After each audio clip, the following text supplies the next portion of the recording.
What's up, people? I'm Shaggy, the opinionated hippie. Welcome to the 2023 Frank Zappa March Madness, the songs. And this is round one of the European bracket. Why was it European? Oh, because the number one seed in this bracket, the overall number two seed, is Black Napkins, which is on an album called Zoot Allures, which is French, right? And France is in Europe. So this is the European bracket. That's how I got to that. So anyways, yeah. So this is what's going to happen. I'm going to go through the four pairings. We have 1 against 8, 2 versus 7, 3 versus 6, 4 versus 5. I'll let you know who these songs are that are competing. You then go to the comments and tell me which one you want to win in each battle. And I'll give a little shout out, a little like rally and cry for each of the songs. I will put up the actual bracket at the end of it so you can see for yourself. And then you vote, and that's it. You'll have 48 hours to vote. So roughly, this is going up around Friday at 6. So you'll have Sunday, March 5th to vote until 6 p.m. and then it will close. So anyways, yeah, that's that. That's what we got, people. So anyways, that's it. That's all we're going to do. Yeah, there's 32 songs total in this. There's a previous video that explains more. This is just the round one of the European bracket. And the first battle is that right there. The number one seed in this bracket, number two seed overall, Black Napkins versus Billy the Mountain. Wow. You have an instrumental guitar solo vehicle, debuted on the Zoot Allures, the live version from a 76 Osaka show that just blows the roof off the venue.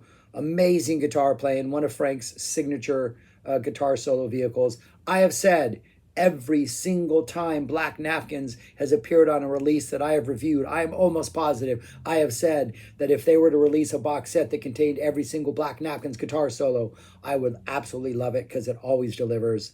So yeah, you get an absolutely beautiful song, the beautiful melody, great guitar playing, the version that we're talking about, the Zoot Allures version, amazing drumming by Terry Bozzio, I'm always wrong on that, Bozzio. And then versus a song that's almost the exact opposite of Black Napkins, Billy the Mountain, a really, really, really, really long 24 plus minute song about a mountain named Billy and a little tree growing off of his shoulder, his wife, Ethel.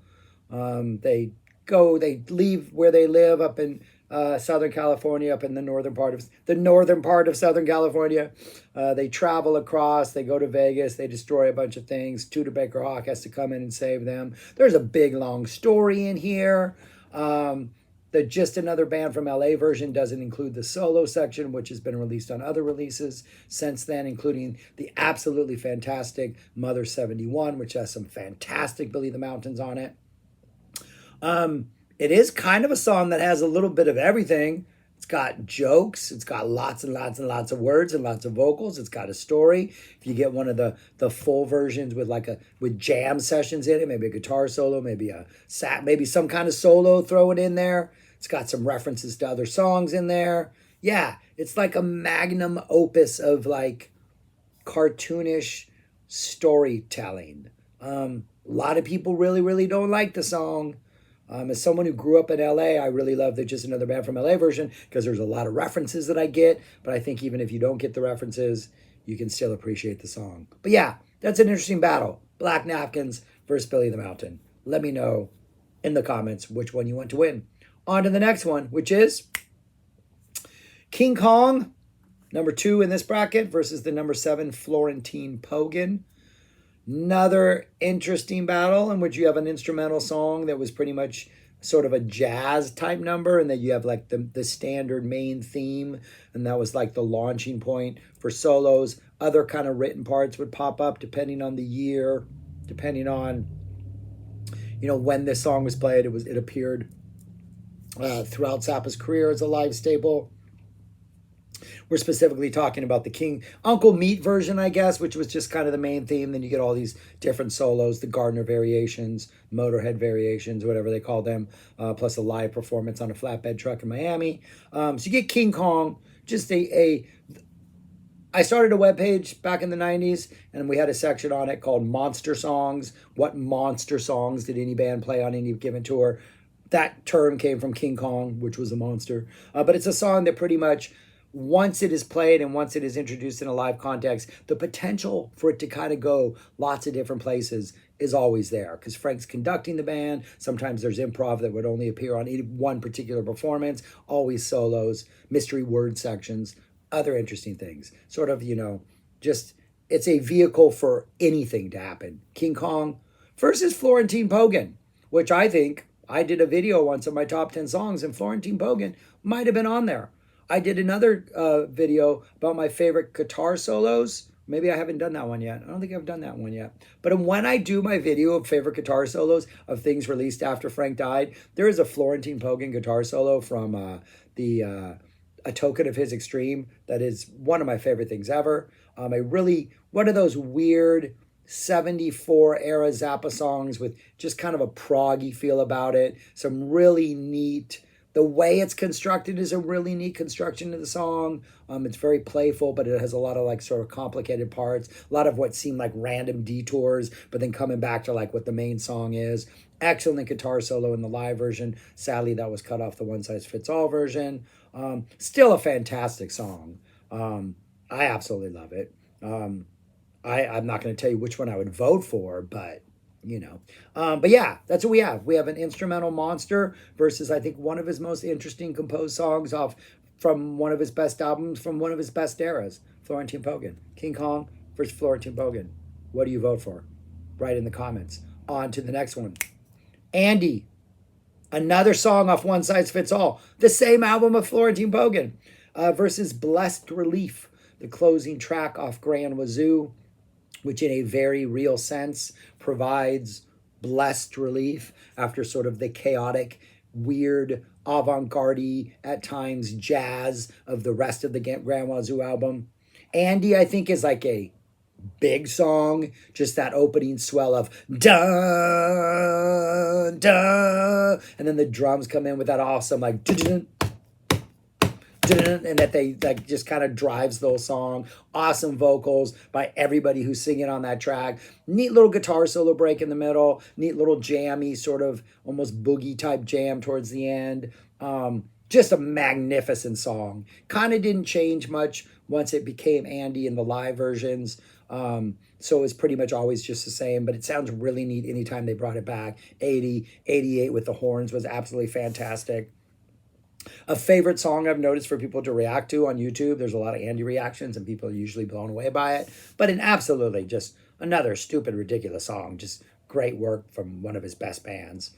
Versus Blessed Relief, which is the chillest, most relaxing thing on the Grand Wazoo. It provides the blessed relief that the title promises. Just kind of chill, kind of laid back. Some nice sort of relaxing but still intriguing solos. Yeah. Just a really good, sort of very sweet, a great way to end an album, great way to relax, great way to chill out, great way to let your muscles just like relieve themselves as you enjoy some really, really, really good music. Number 6, Blessed Relief, versus, for this bracket, number 3, Andy. And our final pairing for this European bracket round 1 is, man, these are some interesting pairings. The Gumbo Variations off Hot Rats versus The Torture Never Stops. Any version you want to pick. That Zoot Allures, low-key, almost narcotic version. The Captain Beefheart 12-bar blues version. The over-the-top ridiculous 88 version that had like a whole bunch of crazy stuff in it. Whatever version you want. All the votes count for The Torture Never Stops. It's got that power. You got a utterly powerful instrumental, just take no prisoners. Let's set up a groove. Bunch of people get a solo. The solos are ridiculous. Ian Underwood might play his best saxophone he's ever delivered ever on an album on the Gumbo Variations on Hot Rats. That's very, very likely a possibility. Excellent playing on that. Just it's from Hot Rats, man. What more do you want to know? It is the sort of the really long, epic centerpiece of side 2, Gumbo Variations, versus The Torture Never Stops. sort of a live staple once it, well, maybe not a live staple, disappeared for a while, came back strong, reached its peak in 77 and 78. If you ask me, 78 particularly, spring, the one with Adrian Belew, winter. Excellent song, great guitar solos. Rat Tamago off Shake Your Booty is a Torture Never Stops guitar solo. You might want to take that into consideration. The version on You Can't Do It on Stage, Volume 1 of the best guitar solos he's ever played is that guitar solo. Nice, almost 16-minute version of Torture Never Stops. Yeah, different things. Because Gumbo's an instrumental, Torture you got, I think, some of Frank's most interesting lyrics. I kind of wish he had explored the torture scenario a little more and just kind of explored this concept, because I think he could have done some interesting things with it. But yeah, that's it. Those are it, people. That's what we got for this. We got all of these. And here, that's your bracket right there. Look at them. Pick the one you think should win. Put it in the comments. You got till Sunday, March 5th, right? Is that what it is? Sunday, March 5th to post them in the comments before voting closes and we move on to the next bracket and eventually the next round. I got the hiccups, people. It's bugging me out. But anyways, that's all I got. Thank you for watching. Vote. Subscribe if you aren't subscribed so you know when all these next brackets pop up and all that stuff, and listen to music and peace and take care. And thanks for watching, people. Go, my favorite songs. Go.